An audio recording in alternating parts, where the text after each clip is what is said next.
হয়ে গেল, ঘোরা আমাদের কমপ্লিট। এখন যাব বাড়ি। আমাদের পুরুলিয়া ট্রিপ আপাতত শেষ হলো। আবার আমরা অপেক্ষায় আছি আবার কবে এরকম একটা সুন্দর আবার আমাদের নতুন করে ট্রিপ শুরু হবে। কি কবে বলবে টাটা? কবে শুরু হবে? 26 তারিখে আবার? হ্যাঁ, মানে তার আগে আবার কেনাকাটি হবে। হ্যাঁ, আমাদের আবার শপিং এ নিয়ে যাবে বলছে তো, সুমন তো নিজেই বলছে আবার নিয়ে যাবে শপিং এ যাওয়ার আগে।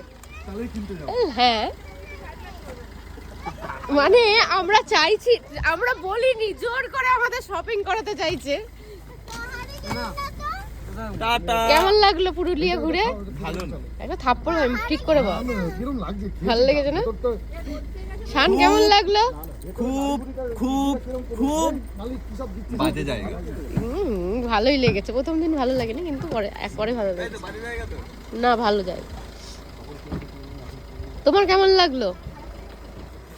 গন্ধ হয়ে যাচ্ছে খেজুরের রস না? কেমন গন্ধ হয়ে যাচ্ছে। ভালো লাগলো না? হ্যাঁ, ভালো লেগেছে। হ্যাঁ, এটা ভালো লেগেছে, কিন্তু এখন গন্ধ হয়ে যাচ্ছে কেমন। না না, তুলে দিলে তাহলে কি এটা সাপোর্ট এই যে খেজুরের রস। আরে উঠলে ওঠো, নালে গেটটা বন্ধ করো। আরে আমি কি করে উঠবো? গাড়ি তো চলে যাচ্ছে। মানে মৌসুমি উঠবে তো। এই বাবাটা কি মুখোশ? লা লা লা বাই বাই। এর মধ্যে